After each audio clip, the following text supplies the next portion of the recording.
Nabi SAW mengatakan, setiap nabi sebelumku anzara, mengingatkan mengenai khurujid dajjal, akan munculnya ad-dajjal. Siapa yang disebut dajjal? Dajjal ini bahasa Arab mubalaghah, menunjukkan banyak. Apanya yang banyak? Dajjulunnya. Dajjulun bukan daglunnya. Dajjulun artinya kizbun, bohongnya. Dajjal maha pembohong, maha konspirator, yang jago buat konspirasi. Itu Dajjal. Dajjal ini ternyata dulu adalah seorang Samiri. Samiri punya nama kecil Musa. Apa nama kecilnya? Musa ini punya ayah namanya Sam'un. Sam'un ini punya istri, belum hamil-hamil. Udah datang ke tabib, ke wali segala macam, belum juga hamil. Terakhir dia datang ke seorang yang dianggap tabib, tapi ternyata adalah iblis yang menyamar. Hati-hati, kadang-kadang ada iblis menyamar atau minjem dukun. Ketika menyamar, Sam'un dan istrinya mengatakan, wahai tuan tabib, mohon bimbing kami, ajarkan kami, obati kami. Istriku mandul, aku pengen punya anak. Kata iblis yang nyaman jadi dukun, baik, kamu dijamin punya anak, tapi syaratnya satu, lakukan hubungan suami istri di kuil berhala setan. Akhirnya mereka yang penting punya anak, mau gimana aja terserah. Maka datanglah dua orang ini, sepasang ini, ke kuil yang banyak berhalanya. Mereka lakukan hubungan di situ. Tidak ada doa, langsung tancap gas. Ternyata setiap hubungan tanpa doa, langsung iblis ikut serta menikmati. Yang capek kita. Terjadilah kemudian hubungan spesial. Tumpahlah an-nutfah dari si Sam'un kepada istrinya. Tapi itu bukan nutfah dia, itu nutfahnya iblis. Walhasil si istri hamil.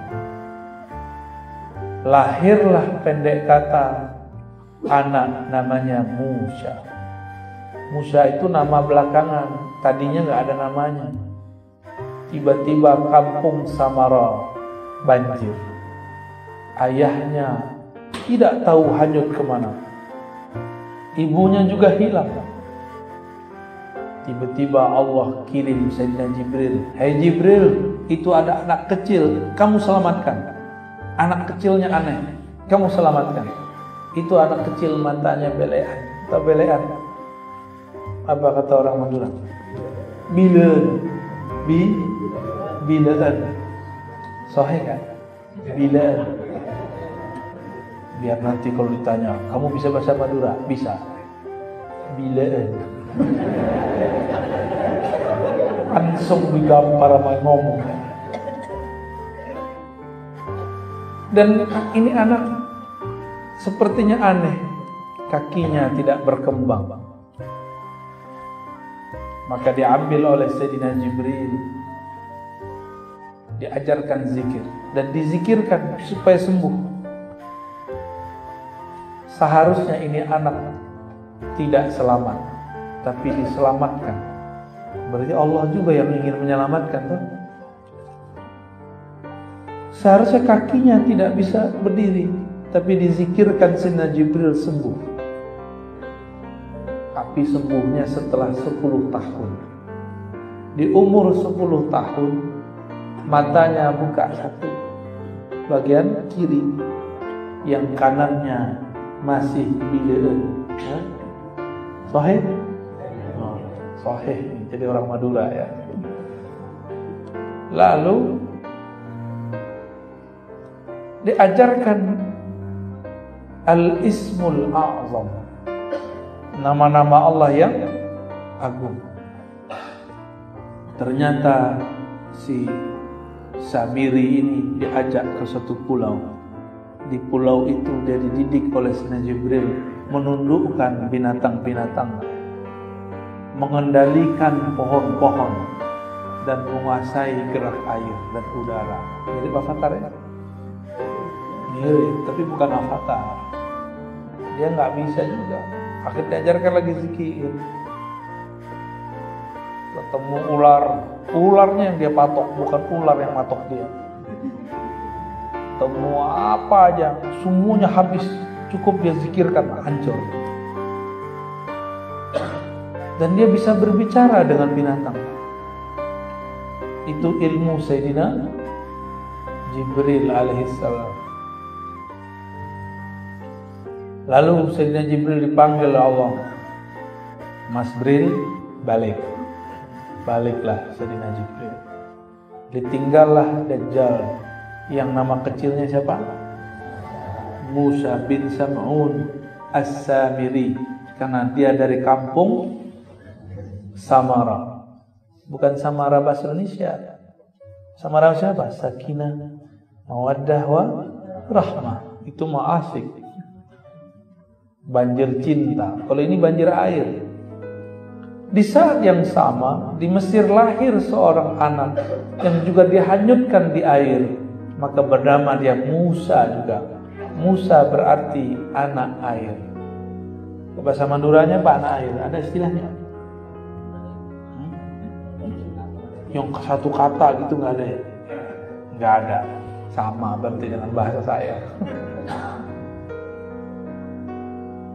Dan ini juga aneh, yang mungut Allah setting, yang mungut justru musuhnya Allah, Fir'aun. Kalau tadi yang mungut siapa? Malaikat Jibril. Inilah hebatnya Allah Subhanahu wa ta'ala. Tidak mesti orang yang dididik orang hebat jadi hebat. Tidak mesti orang yang bersama orang soleh jadi soleh. Tidak mesti orang yang hidup di tengah istana diasuh oleh raja durjana kemudian menjadi durjana, menjadi fasik, belum tentu. Inilah Sayyidina Musa bin Imran. Kalau tadi Musa bin Sam'un. Ini hidupnya hampir bersamaan. Setelah besar Nabi Musa, remaja, diajak gelut sama orang Mesir. Orang Mesir tinggi-tinggi. Nabi Musa nggak terlalu tinggi, tapi lumayan. Tapi tangannya sangat kuat.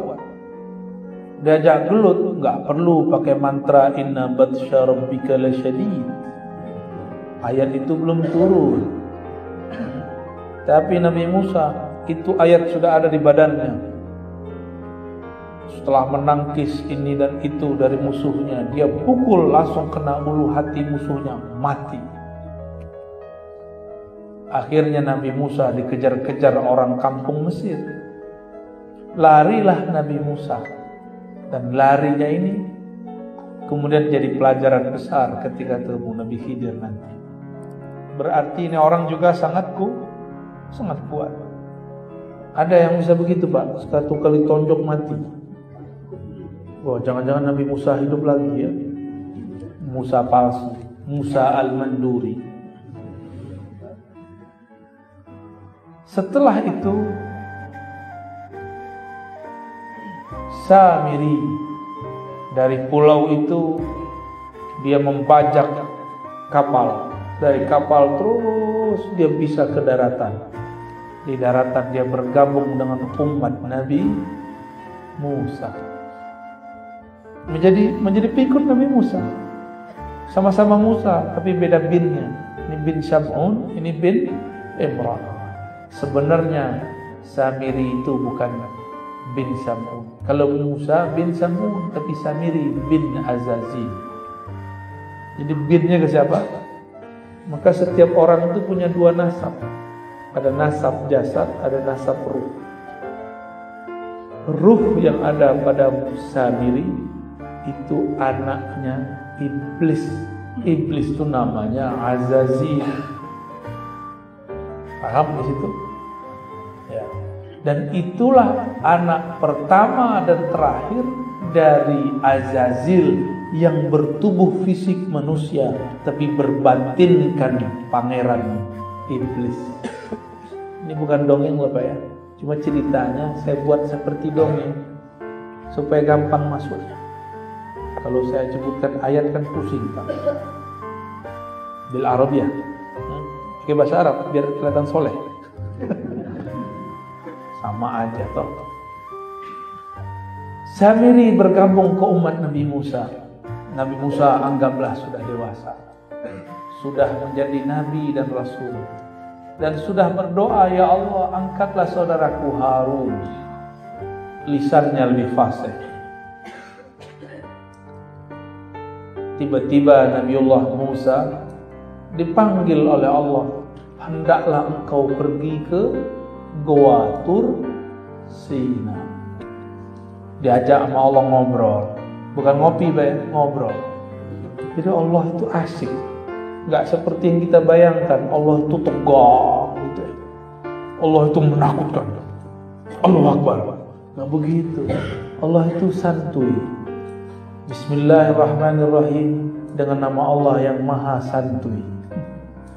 Jadi Rahman Rahim itu saking santainya Allah menyebut dirinya Rahman, menyebut dirinya Rahim. Giliran kiai kok galak-galak amat. Allah aja gak galak kok.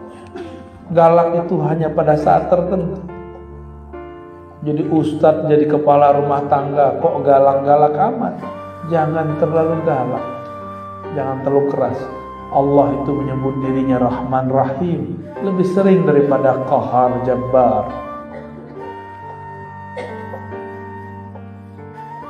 Ikutlah Samiri di kelompok umat Nabi Musa. Nabi Musa dipanggil. Berapa hari dipanggil? Awalnya salasina yauma, salasina laila, 30 malam. Tapi Nabi Musa dilarang gosok gigi. Hari ke-30 dia sadar, asik 30 hari gak makan, gak minum, gak tidur, hanya berbicara dengan Allah Subhanahu wa ta'ala. Nabi Musa kemudian sadar, loh kok mulutnya bau jigong. Bau jigong? Ini mulutnya pada harum apa bau? Harum. Tapi kalau diketin pingsan gitu ya. Sayyidina Musa sadar, bau juga nih. Setelah itu beliau ambil akar yang kita sebut sekarang akar siwak, akar pohon arak namanya. Maka beliau bersiwak. Turunlah Sayyidina Jibril menegur, hei Musa, siapa yang nyuruh kamu bersiwak? Allah nyuruh kamu berbicara dengannya. Ya sudah kalau gitu, sempurnakan jadi 40 hari. Begitu disebutkan dalam riwayat yang dinukil oleh Imam As-Surwardi dalam Awariful Ma'arif. Setelah 40 hari, Sayyidina Musa pulang ke kampungnya Bani Israel. Dia lihat, kok orang gak ada yang sholat. Semuanya pada datang ke suatu tempat di lapangan. Di lapangan itu ternyata ada replika sapi, anak sapi, al-ijil. Dan orang-orang sujud kepada ijil, karena ijil ini kelihatan bisa ngomong. Ternyata ada Musa kedua di sana yang namanya Samiri. Si Samiri dia bisa ilmu zikir dan dia menggunakan zikirnya untuk memindahkan suara dari kolbunya ke sapi kecil, patung sapi. Akhirnya orang-orang melihat bahwa sapi kecil itu bicara. Maka mereka menyembah sujud kepada sapi kecil. Terlihat oleh Nabi Musa, langsung Nabi Harun dicari, saudaranya. Nabi Harun ini jenggotnya, gak ada orang Madura panjang jenggot seperti itu ya. Jenggotnya semuanya jenggot pandemi. Udah minimalis semua. Jenggotnya kena vaksin, Pak.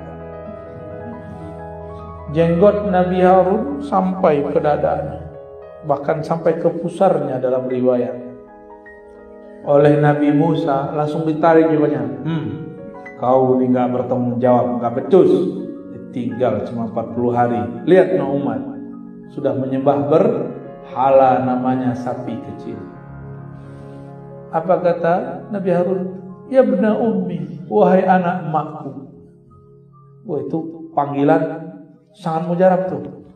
Nyebut emak. Langsung Nabi Musa lepaskan. Nabi Harun kemudian mengatakan, aku tidak sanggup untuk membimbing mereka karena ada orang bernama Samiri. Padahal Samiri kalau ngomong gak jelas, matanya belean satu. Orangnya gak tinggi, pendek tapi kekar, sakti. Sedangkan Sayyidina Harun badannya luar biasa, gagahnya orang ini, berkarisma karena jenggotnya panjang.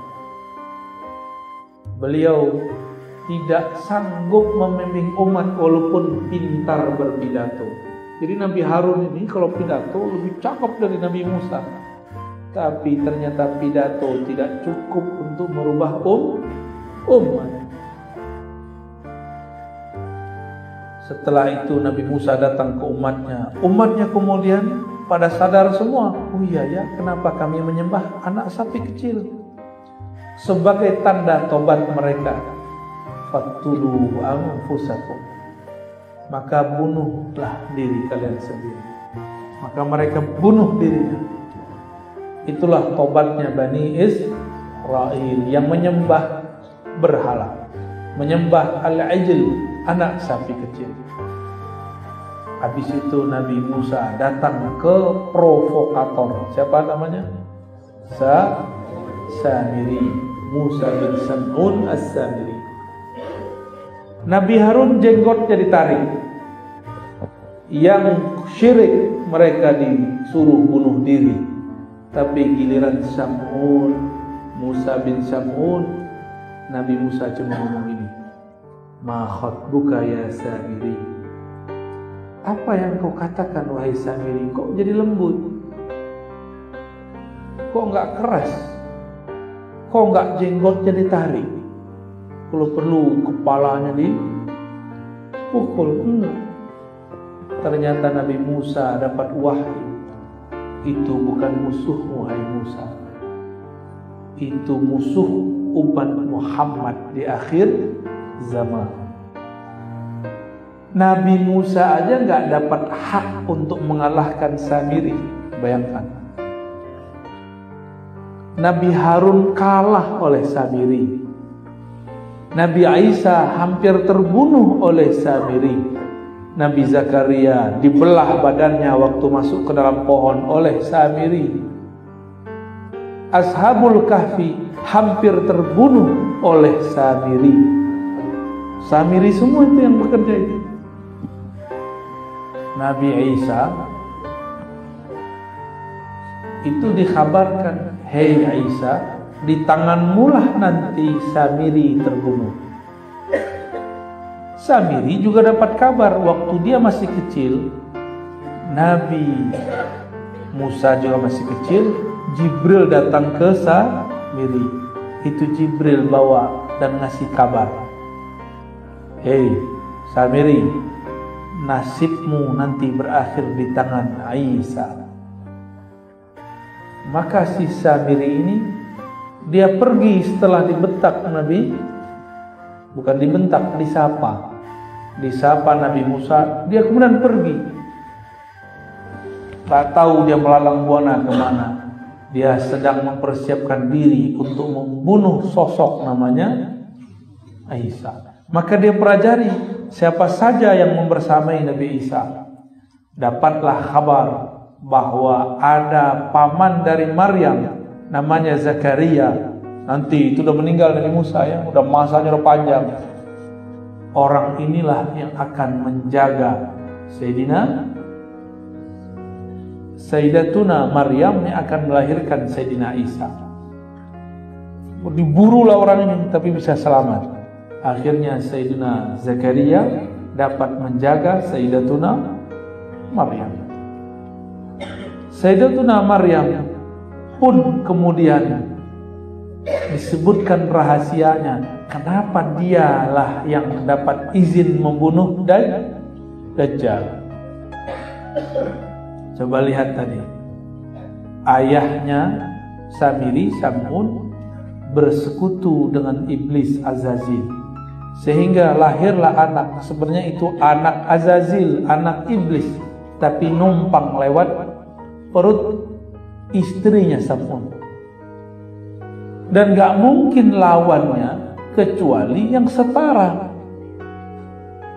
Maka Allah utuslah Jibril, bukan untuk menggoda Maryam, tapi untuk meniupkan kun dalam perut Maryam. Apa kata Maryam? Bagaimana mungkin aku hamil? Tidak ada laki-laki satupun yang menyentuhku. Bahkan beliau mengatakan, A'udzu birrahman, aku berlindung kepada Allah yang Rahman, in kunta taqiyya, wahai orang yang jika kamu benar-benar bertakwa. Ini orang mesti nyamar jadi cowok, jadi cowok paling keren di dunia. Tapi Sayyidatuna Maryam enggak berpaling, dia tetap dalam zikirnya. Ketika dikabarkan, inilah kehendak Allah kepadamu wahai Maryam, barulah kemudian dia terima. Maka di dalam perut Sayyidatuna Maryam muncullah janin Nabi Isa. Ada ayahnya? Gak ada. Maka wajar kalau ada kelompok yang mengatakan Isa ibnullah, karena gak ada bapaknya. Wajar, karena mereka mikirin kalau punya anak mesti ada bapaknya. Mereka lupa Nabi Adam gak punya ayah, gak punya ibu. Jadi itu, ya gak? Sayyidatuna Hawa punya ibu gak? Bapak doang. Mau pak begitu? Tiba-tiba kita punya anak, gimana? Emaknya gak ada, dapat beban doang. Sedangkan Sayyidatuna Maryam ada ibunya Maryam, tapi tidak ada ayahnya. Lahirlah Sayyidina Isa. Hanya sosok begini yang bisa mengalahkan siapa? Tapi dengan perintah imam di kalangan umat akhir zaman. Nah, ini canggihnya di situ. Nabi Muhammad SAW diberikan kabar bahwa di saat sosok yang bernama Yesus atau Isa disalib, itu bukanlah Nabi Isa. Wa ma salabuhu, tidaklah mereka menyalibnya. Wa ma qataluhu, tidaklah mereka membunuhnya. Tetapi subbiha, tetapi diserupakan dengannya. Allah angkat beliau, rafi'uka ilayya, aku angkat engkau, mutawafika, aku sempurnakan urusanmu. Di saat itu umur Nabi Isa 32,5 tahun, mau masuk 33 tahun. Ketika Samiri nyamar jadi murid Nabi Isa, namanya Yudas Iskariot. Siapa nama muridnya? Yudas Iskariot ini nyamar jadi orang soleh, dan dia bisa merubah matanya menjadi mata yang agak sedikit tidak belean. Walhasil murid-murid Nabi Isa tidak satupun sadar kalau ini adalah Samiri. Berhasillah buat konspirasi. Ternyata ketika mereka makar, Allah lebih bagus makarnya. Dia makar ingin membunuh Nabi Isa ketika tidak ada orang. Ternyata apa yang terjadi? Allah serupakan Nabi Isa dengan seseorang. Orang itu yang ditangkap. Berarti gagal Samiri. Samiri dapat kabar yang bunuh dia Nabi Isa. Dia pengen merubah takdirnya. Aku akan rubah takdirku. Akulah yang membunuh Isa. Gaya amat mau lawan takdir ya. Jadi yang suka-suka melawan takdir itu temannya Samiri. Yang gak terima musim pandemi itu kawannya Samiri. Yang gak terima kalau Indonesia kalah 4-0 itu belum teman Samiri, cuma salah agak ke kiri-kirian. Jangan serius amat Pak ya, sedih juga ya 4-0 ya. Baik. Lalu Samiri ini berkembang terus, ketemu Ashabul Kahfi, dia mau hancurkan Ashabul Kahfi, tapi Allah selamatkan Ashabul Kahfi. Maka selamatlah Ashabul Kahfi masuk satu goa di Yordan. Alhamdulillah kami sudah pernah ke sana, tapi sekarang Allah tutup tempatnya. Itu mereka tidur 309 tahun. Itu tidur apa itu? Ada nggak tidur 309 tahun? Itu tidur yang bukan tidur, tubuhnya yang tidur, ruhnya nggak tidur. Ruhnya bersama Allah Subhanahu wa Ta'ala. Kan semua orang yang tidur, ruhnya diambil, dipegang, lalu dibalikkan. Tapi dikembalikannya bukan tidur malam, bangun pagi. Kapan dikembalikan? Setelah 309 tahun. Lalu dikeluarkan sebentar, dimasukkan lagi. Pertanyaannya, ada nggak hadis yang menyebutkan Ashabul Kahfi mati? Nggak ada. Oleh karena itu, dalam hadis-hadis yang dikumpulkan Imam Qurtubi dalam kitab Tazkirah, beliau menyebutkan bahwa di akhir zaman Allah bangunkan kembali Ashabul Kahfi. Nanti dia berjuang bersama Imam Mahdi, Nabi Isa melawan Ya'juj Ma'juj, bukan melawan Dajjal. Dajjal nanti urusan kita. Ternyata Ashabul Kahfi ini pengikut Nabi Isa. Hidupnya antara Nabi Isa diangkat dengan Nabi Isa, Nabi Muhammad diutus. Di antara itu.